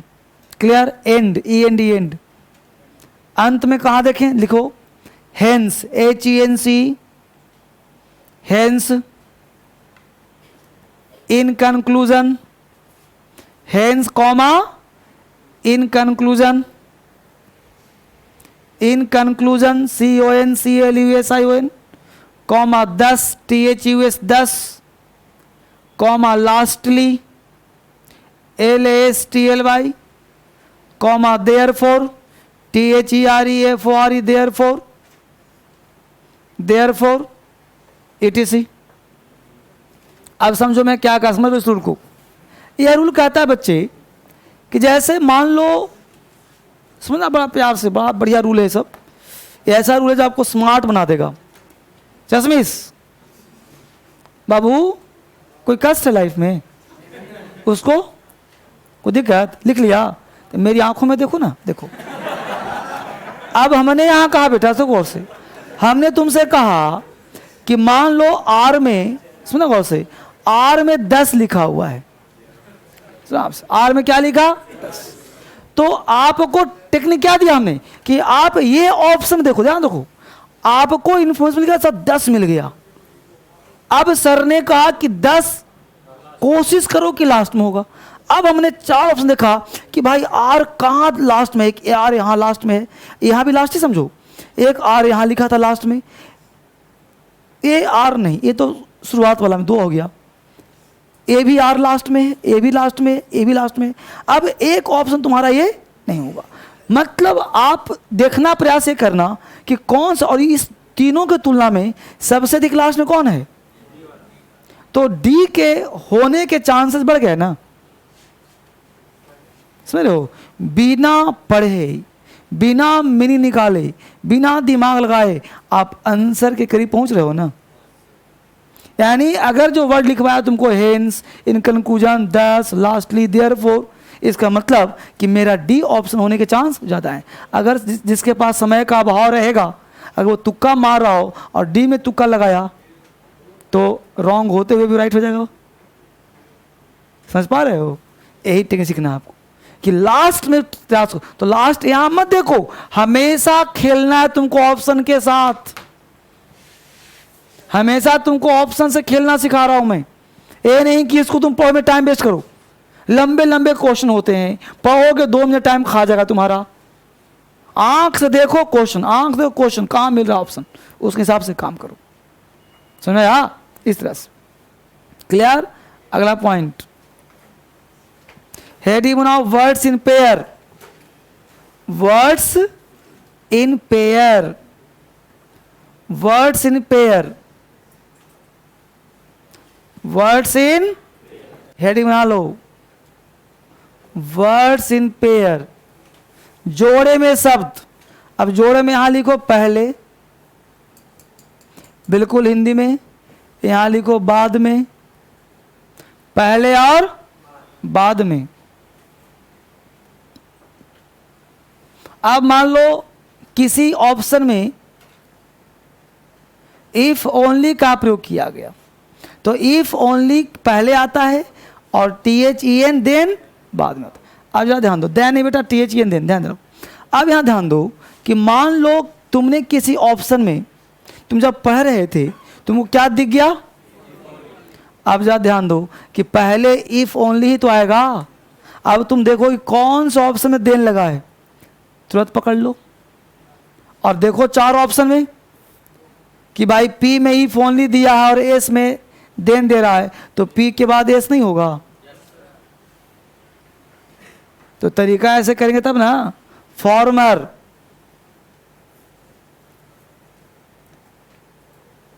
लेटर, फॉर्मर मिल गया तो पहले देखो फिर तुरंत देखो लेटर। 2 8 आइदर और नाइदर नॉर। मैं बोल तो रहा हूं, लिख लो। THOUGH 2 के साथ 8 आता है। LATTER EITHER आइदर और NEITHER नाइदर नॉर। आइदर और नाइदर नॉर, आइदर और नाइदर नॉर। लिखो NOT नोट, नोट में लिखो NOT नोट, नोट में लिखो। इससे आगे, इससे आगे पढ़ने के लिए, इससे आगे पढ़ने के लिए, इससे आगे पढ़ने के लिए DSL क्लास नोट्स,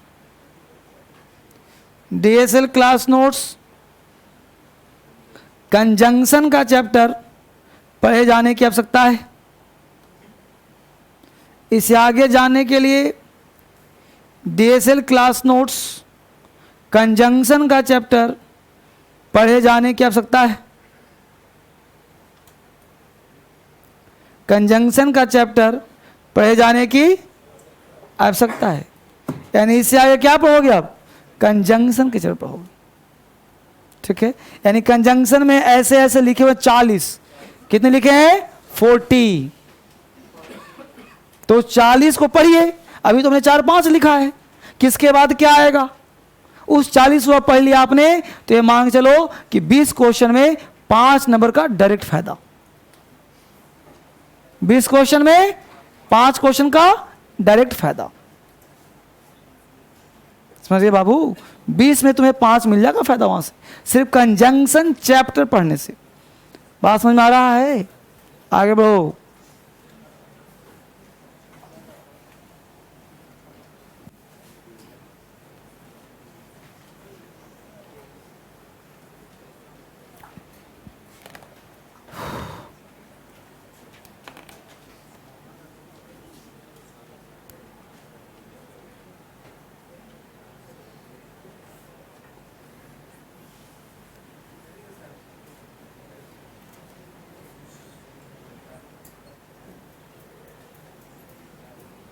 हम लोग पढ़ रहे sentence rearrangement.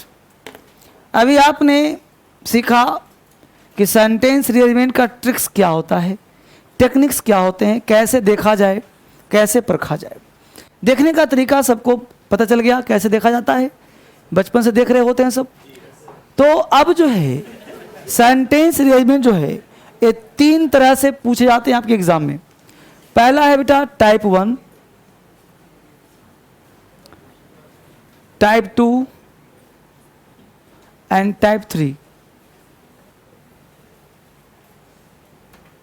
Type 1, type 2, type 3। Type 1 जो होता है बच्चे, ये होता है ग्रामर बेस्ड।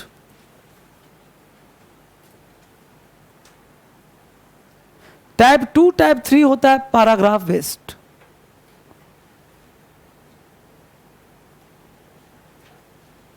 पैराग्राफ ही कर लो, पैराग्राफ बेस्ड, ठीक है। Paragraph based, grammar based, paragraph based, ये 2 पूछाते हैं। ग्रामर बेस्ड से जो क्वेश्चन होते हैं ये मान चलो कि 5 से 8 क्वेश्चन पूछे जाते हैं, और पैराग्राफ बेस्ड से आपके 12 से 15 क्वेश्चन पूछे जाते हैं आपके एग्जाम में। यानी कि आपसे 5 से 8 क्वेश्चन प्योर ग्रामर बेस्ड होगा और 12 से 15 क्वेश्चन प्योर पैराग्राफ बेस्ड होगा। अब ग्रामर बेस्ड पैराग्राफ बेस्ड क्या होता है भाई? तो 5 से 8 क्वेश्चन ऐसा होगा जो आपके पास अगर सब्जेक्ट वर्ब एग्रीमेंट का ज्ञान हो, टेंस वॉइस का ज्ञान हो, तो आप आंसर निकाल सकते हो इजीली। लेकिन बाकी क्वेश्चन ऐसे होंगे जिसमें आपको लैंग्वेज में पकड़ होगा, जिसमें जो टेक्निक ट्रिक्स दिया बिना उसके करे आप काम नहीं कर सकते। क्लियर? तो ये 2 चीज़ आपको पढ़ने की जरूरत है। यहाँ पे अब पढ़ते हैं कि भाई ग्रामर बेस्ड कैसे होता है। मिटाओ इसको। अब ग्रामर बेस्ड का पहला रूल, पहला पॉइंट लिखो, सब्जेक्ट वर्ब एग्रीमेंट। हाँ, subject verb agreement. Subject verb का एग्रीमेंट पढ़ो। भाई एक बात बता, अगर आपने पढ़ा सब्जेक्ट तुम्हारा सिंगुलर, तो बोलो बाबू वर्ब भी क्या तुम्हारा होगा? सिंगुलर। तो ये दोनों का एग्रीमेंट पढ़ना पड़ेगा ना, कि सब्जेक्ट सिंगुलर तो वर्ब भी सिंगुलर। अब कई तरह के होते हैं सब्जेक्ट, कई तरह के होते हैं वर्ब, तो इसका ज्ञान रखना पड़ेगा। तो लिख लो इसमें, सब्जेक्ट वर्ब एग्रीमेंट का चैप्टर डीएसएल क्लास नोट से पढ़ना है। बाबू वो चीज़ तो पढ़ना पड़ेगा ना। अब झूठ मूठ का हवाबाजी करूं तो काम चलेगा? लिखो, सब्जेक्ट वर्ब एग्रीमेंट का चैप्टर डीएसएल क्लास नोट से पढ़ना है। अब थोड़ा तुम कुछ पढ़ाऊंगा चैप्टर, ये तो क्लास में पढ़ोगे। सब्जेक्ट वर्ब एग्रीमेंट का चैप्टर डीएसएल क्लास नोट से पढ़ना है, क्योंकि मेरा पढ़ाने का तरीका अलग ना है। अगला पॉइंट, कॉन्सेप्ट नंबर 2 लिखो, article. Article, article A N पहले आएगा, ए एन और द बाद में आएगा। अब पहले का मतलब P Q R S option देखो। अब ऑप्शन में देखोगे कि कहीं भी आप पढ़ रहे हो, चाहे एग्जाम्पल लिख लो, सबसे अच्छा रहेगा। ऑप्शन पी में लिखो, लिखो पी में the book had, the book, P में लिखो the book had great insights. The book had book किताब, the book had great, the book had great insights, INSIGHTS। The book had great insights. और S में लिखो, S में लिखो mister Sharma gave me a book, mister Sharma gave me a book, mister Sharma gave me a book, mister Sharma gave me a book. अब बोलो अभी तक हम क्या करते हैं? अगर मान लो किसी बच्चे को दो पढ़ने के लिए, बोलो हाँ ठीक है दोनों लाइन सही है, तो गलत कोई लाइन नहीं है, लेकिन हमको पकड़ना ये है कि भाई किताब किताब मिल रहा, और एक में एन लगा एक में दा लगा। तो अब देखो ना भाई, ऑप्शन तुम्हारा एस पहले कि पी पहले? तो यानी जब पेयर बनाओगे 4 ऑप्शन में, तो तुमको एस और पी तो चेक करना है, और जिस जिस ऑप्शन में पी एस है, एस पी राइट हो जाएगा। और जहां जहां तुमको पी के बाद कहीं एस मिले, कहीं मिले एस, उस सारे ऑप्शन क्या हो जाएंगे? गलत हो जाएंगे। तो जहां भी तुम पढ़ो ए मिल जाए, अलर्ट देखो द कहीं लगा है कि नहीं लगा है, लगा है पकड़ लो सीधा। तो ये सब जितने भी ट्रिक्स पढ़ा रहा हूं, ये सब तुमको लागू करने में 10 दिन 5 दिन 15 दिन का टाइम लगेगा। एक क्वेश्चन को दोबारे बनाओगे, तिबारे बनाओगे, तब दिमाग खुलेगा, अच्छा इसमें ये वाला मेथड लगेगा। कभी हो सकता है तुम बनाओ तो गलत भी हो जाए, फिर आंसर से फिर पढ़ो, अच्छा देखो सर ने पढ़ाया था। तो कभी कभी आंसर गलत होगा, क्योंकि अभी तुम अप्लाई नहीं किए हो। तो जब अप्लाई करते जाओगे दिमाग खुलता जाएगा, तो ब्रेन और शार्प होता जाएगा। अगला पॉइंट, अगला पॉइंट लिखो, अगर सब्जेक्ट दिया है तो वर्ब की तलाश करो। लिखो फटाफट जल्दी फटाफट। अगर सब्जेक्ट दिया गया है तो वर्ब की तलाश करें। अगर सब्जेक्ट दिया गया है तो वर्ब की तलाश करें, और वर्ब दिया गया है तो सब्जेक्ट की तलाश करें। सब्जेक्ट दिया गया है तो वर्ब की तलाश करें, और वर्ब दिया गया तो सब्जेक्ट की तलाश करें।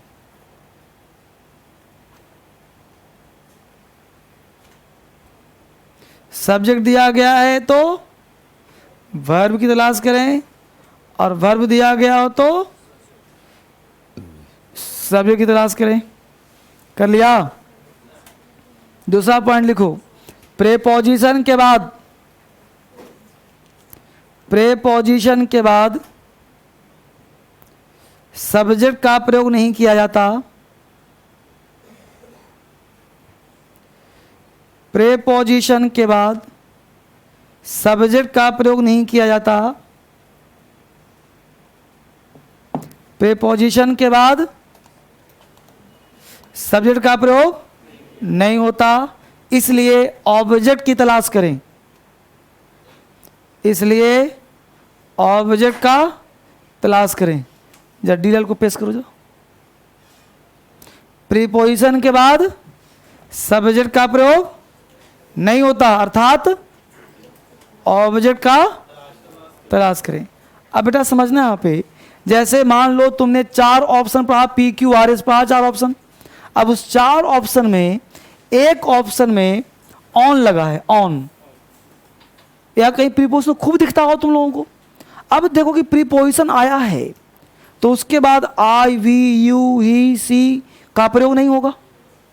हमको ढूंढना है कहाँ हिम लगा है, कहाँ मी लगा है, कहाँ हर लगा है, यानी प्रीपोजिशन के बाद कभी सब्जेक्ट नहीं होता। तो क्या ढूंढना है? ऑब्जेक्ट ना मिले तो V4 जेरंड को ढूंढो। ठीक है, अगला पॉइंट।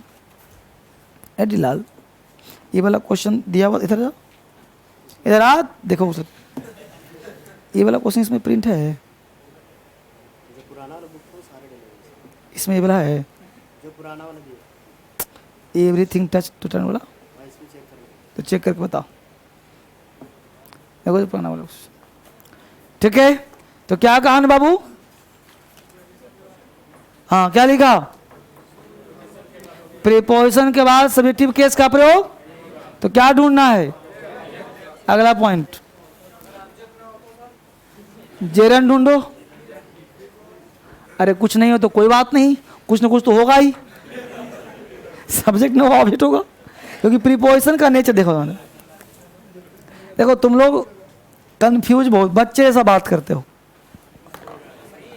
देखो बाबू, प्रीपोजिशन आया, देखो प्रीपोजिशन आया, तो इसके बाद क्या क्या नहीं आएगा ये जान लो। इसके बाद सब्जेक्टिव केस नहीं आएगा। इसके बाद V1, V2, V3, V5 नहीं आएगा। ये 2 चीज ऊपर नहीं आएगा। आएगा क्या? आप नीचे देखो। इसके बाद वर्ब का 4th फॉर्म यानी V1 प्लस ING आएगा। इसके बाद और क्या आएगा? ऑब्जेक्टिव केस आएगा।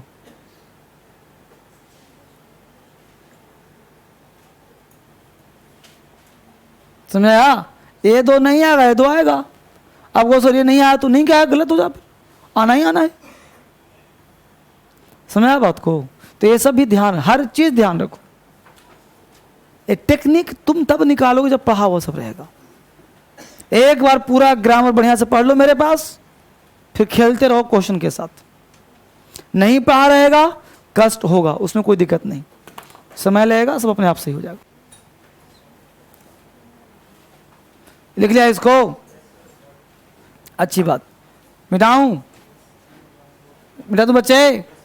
तो हमने कहा PREP प्रीपोजिशन, प्रीपोजिशन के बाद सब्जेक्टिव केस नहीं आएगा। V1, V2, V3, V4 नहीं आएगा। आएगा क्या भाई? V4 आएगा। V1 प्लस ING कहते हैं, इसी को जेरेंड भी कहते हैं, तो जेरेंड आ सकता है। ऑब्जेक्टिव केस आएगा, बिल्कुल सत्य बात है। और देखो अगला पॉइंट, देखो बोर्ड पे लिख देता हूं। देखो बेटा अभी पढ़ रहे हैं ग्रामर बेस्ड। अगर मान लो किसी सेंटेंस में तुमको हु, विच, दैट दिख जाए किसी भी सेंटेंस में, तो अब इसके बाद तुमको तलाशना है वर्ब। अब जो वर्ब होगा वो इसके पहले नाउन प्रोनाउन के अनुसार होगा। ये कहाँ पढ़ाते हैं सर? रिलेटिव प्रोनाउन में। अगर ये तुम्हारा होगा सिंगुलर तो ये तुम्हारा वर्ब भी होगा, ये भी होगा प्लूरल। ये बहुत पूछता एग्जाम में। ये जब आप बनाओगे ना PQRS तो उसमें हु भी दैट देखा, अब हु के बाद कर देगा हैव, जब तुम पाओगे लगा हु के साथ हैव होगा ही होगा। लेकिन अब देखो कि हु के पहले वाला पड़ोसी कौन है, तब तुम ऑप्शन को ढूंढो कि कौन सा ऑप्शन में हु के बाद पड़ोसी के अनुसार वर्ब दिया है, तब तुम्हें निकालना क्या हो जाएगा, आसान हो जाएगा। समझा बात को? जैसे एक एग्जाम्पल तुम चाहो तो लिख लो। मान लो एग्जाम्पल दिया हमने, क्यू में लिखा हमने कि यू आर द बॉय, और एस ऑप्शन में है who have won the match. ठीक है, who have won the match. और पी ऑप्शन में है who has won the match. देखा, हमें कहा you are the boy, S में दिया who have won the match, who has won the match.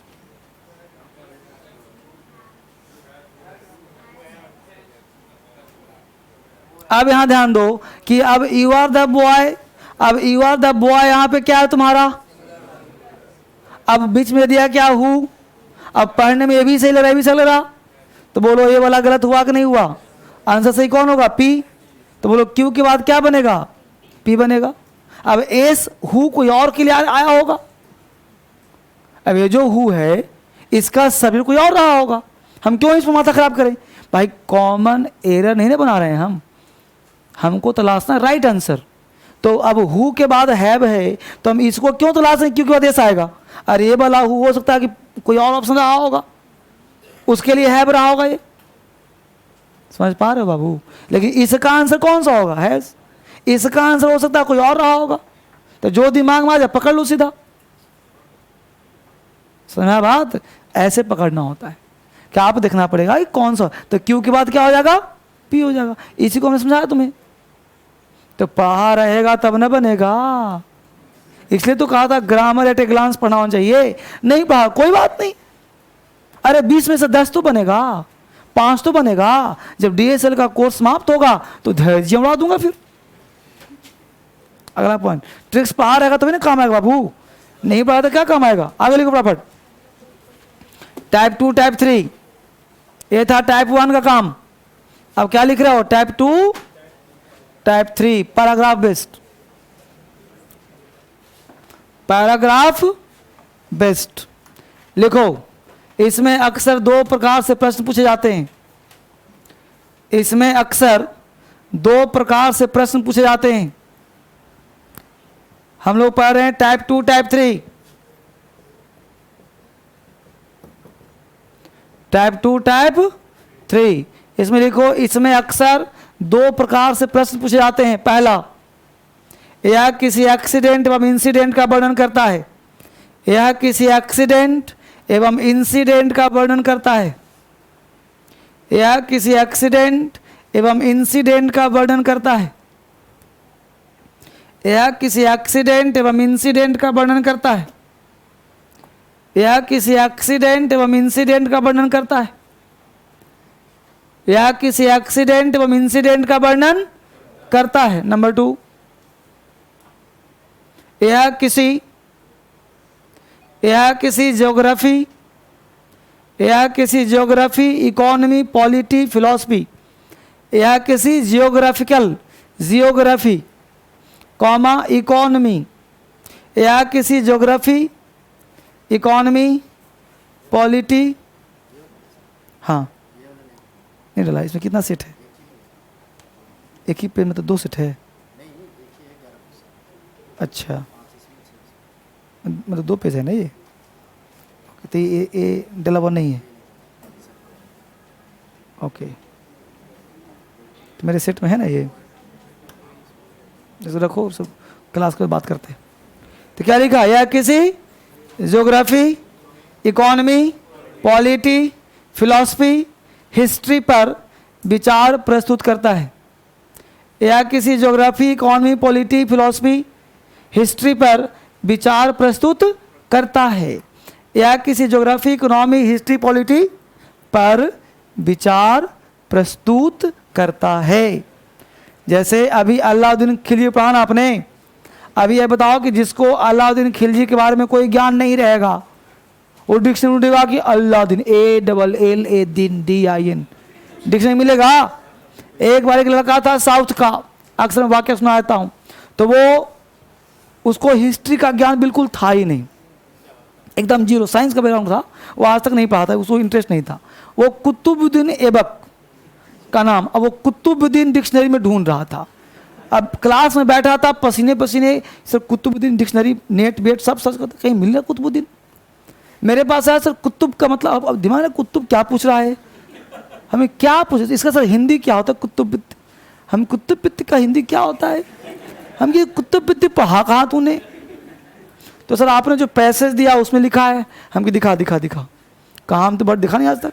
तो मेरे पास लाया, हम की कुतुबुद्दीन, किसका पूछ रहा था, इसका।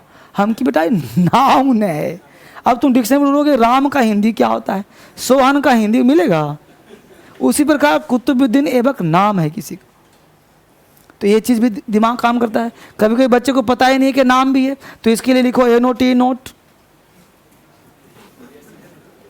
लिखो इसके लिए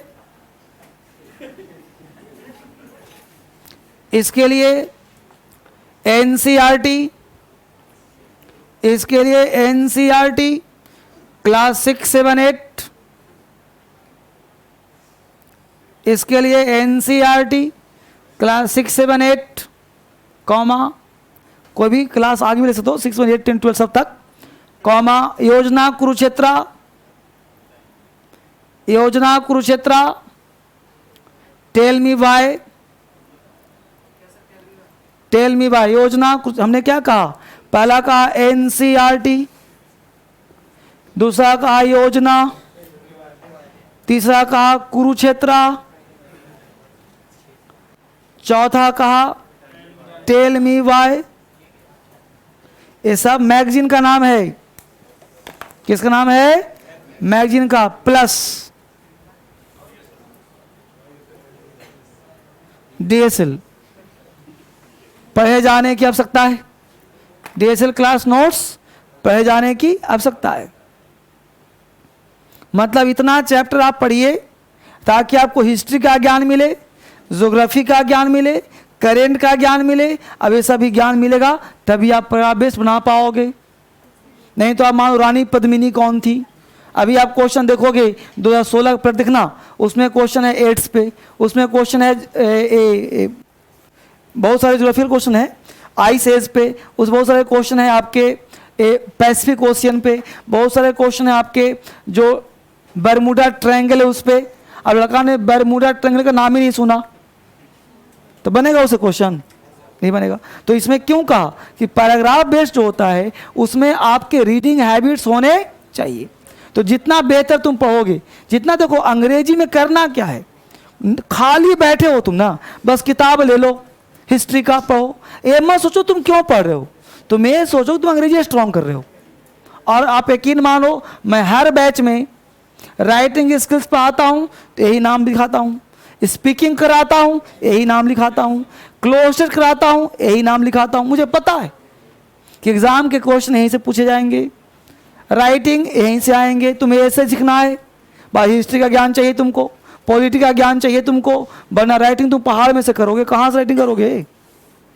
तुमको ज्योग्राफी का ज्ञान, हिस्ट्री का ज्ञान नहीं हो तो लिखोगे क्या, समझ पा रहे हो ना। तो अंग्रेजी कुछ भी करो, लेकिन अपने टेबल पर ये 4-5 किताब रखो। मैं नहीं कह रहा तुम कुछ पढ़ो, कुछ भी पढ़ो, रखो, और 10 मिनट 15 मिनट 20 मिनट जब भी, वेन एवर गेट टाइम, जब भी समय मिले एक उठाओ और 10 मिनट लगा जाओ रीडिंग। समझ में आता हो तो ठीक, नहीं आता तो कोई बात नहीं, लेकिन पढ़ो जरूर। तो यही बेटा मेथड था, यही तरीका था, यही ट्रिक्स था। अब करना क्या है वो समझिए। जब आप कल आएँ अपने अपने बैचेज में, जो बच्चे जिस बैच के होंगे, आने के बाद पेज नंबर 136 जो भी पहला सेट होगा इसका PQRS का, वो बना कर लाएं। और फिर कल जब मैं आऊँगा तो आंसर तो लाइक इसमें दिया गया होगा, संतुष्ट हो जाए तो ठीक, संतुष्ट ना हो तो मैं एक्सप्लेन कर दूंगा, जिसमें जिसको जो डाउट होगा। क्लियर। तो इसको बना के कल लेके आना है, बात समझ में आया? पी क्यू आर एस का पहला सेट 136 इसमें क्या कैसे जो पढ़ाया ना बाबू वो सब देखो इसमें लिखा हुआ भी है। जितना पढ़ाया ना अभी सब इसमें लिखा हुआ है, कैसे तुम बनाओगे सब। आइए छूट जाए तो कोई दिक्कत नहीं, किताब का नाम भी यहाँ लिख दिया होगा मैं, है ना? तो ये सब पढ़ करके आना। और उसके बाद सेट नंबर 1 ध्यान दो, सेट नंबर 1 में 15 क्वेश्चन है बाबू। सेट नंबर 1 में 15 क्वेश्चन है। इसको बना के रहिएगा, ये नहीं कि मोबाइल में फोटो खींच लो अब बना के मोबाइल में ही सर इसका बता दीजिए, ऐसे नहीं। किताब चेक करूंगा तूने बनाया कि नहीं बनाया, पेंसिल से टिक लगा के लाना। तुमको मिल नहीं रहा है, पेज नंबर 139 पे है, अरे 36 पे है, भूला जाएगा किताब। हाँ अरे ढूंढ लेना, मिल जाएगा यहाँ पे, यहाँ दिखा दो। और को दिखा किसी को तो घर चले हम लोग, चलो चला जाए।